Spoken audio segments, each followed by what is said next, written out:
Facebook সহ বিভিন্ন সামাজিক মাধ্যমে আমরা দেখে থাকি সকালবেলা বলেন গুড মর্নিং, শুভ সকাল, শুভ দুপুর, গুড ইভিনিং, গুড আফটারনুন।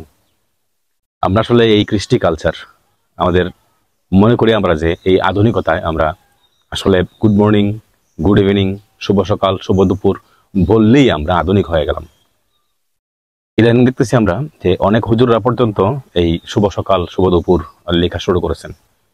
লিখতে পারেন যার যার রুচি, যার যার অভিরুচি। অবশ্য আমি কয়েকটা ফেসবুক পোস্টের মধ্যে বলেছি যে আসলে মুসলমানদের জন্য শুভ সকাল মানায় না।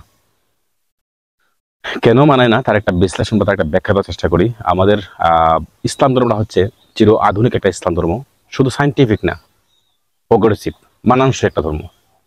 এই মুসলমান ধর্ম থেকে আমাদেরকে শিখিয়ে দেওয়া হয়েছে, আমাদের দিনের নবী আমাদেরকে শিখিয়ে দিয়েছেন যে আমরা যদি কারোর সাথে দেখা হয় বা কোনো কিছু বলি তার আগে যেন আমরা সালাম বিনিময় করি। আসসালামু আলাইকুম রহমতুল্লাহি ওয়া বারাকাতুহু। এর অর্থ হচ্ছে তোমার উপর শান্তি বর্ষিত হোক। দেখেন, আপনি বললেন একজনকে শুভ সকাল, বোঝাতে চাইলেন যে তোমার সকালটা শুভ হোক। এখন ধরেন আমার বাচ্চা মারা গেছে, আমার মা মারা গেছে, দাদা মারা গেছে, আপনি আমাকে বললেন শুভ সকাল। সকালটাকে আমার জন্য শুভ? অবশ্যই না।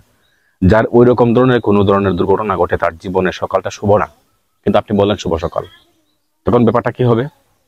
ব্যাপারটা হবে একদম ওই লোকটা যদি তেজস্ক্রিয় লোক হয় তাহলে একটা থাপ্পড় দিবে আপনার গালের মধ্যে, শুভ সকাল আবার হলো কি করে, আমার দিকে হলো সর্বনাশ আর তুমি আমাকে বলছো শুভ সকাল। আর যদি বলেন আসসালামু আলাইকুম, তোমার উপর শান্তি বর্ষিত হোক, এটা যে কোনো অবস্থায়, যে কোনো ভাবে, যে কোনো প্রান্তে, যে কোনো অবস্থার প্রেক্ষিতে এটা মানানসই।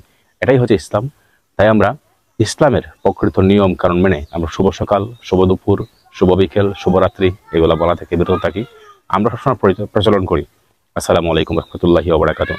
আমাদের নবী শিখিয়ে গেছেন এটা গাছের অন্তরালা থেকে এর আগে যদি একজনকে দেখতে পাও তাহলে তাকে সালাম দাও, এবং গাছটা পের হয়ে যদি তাকে দেখতে পাও আবার তাহলে তাকে সালাম দাও। এবং সালামের অর্থই হচ্ছে আপনার উপর শান্তি বর্ষিত হোক। অনেক আছে আমরা দেখবেন সালাম দেওয়ার সময় সালাম আলাইকুম, সালাম আলাইকুম, সালামটাও ভালো করে উচ্চারণ করতে পারি না। সালাম দেওয়াটা, উচ্চারণটা সহি শুদ্ধভাবে শিখতে হবে এবং সালাম বিনিময়টা খুব সুন্দরভাবে করতে হবে। তাই আবারও সবার কাছ থেকে সালাম দিয়ে বিদায় নিচ্ছি। আসসালামু আলাইকুম রহমতুল্লাহি ওয়া বারাকাতুহু।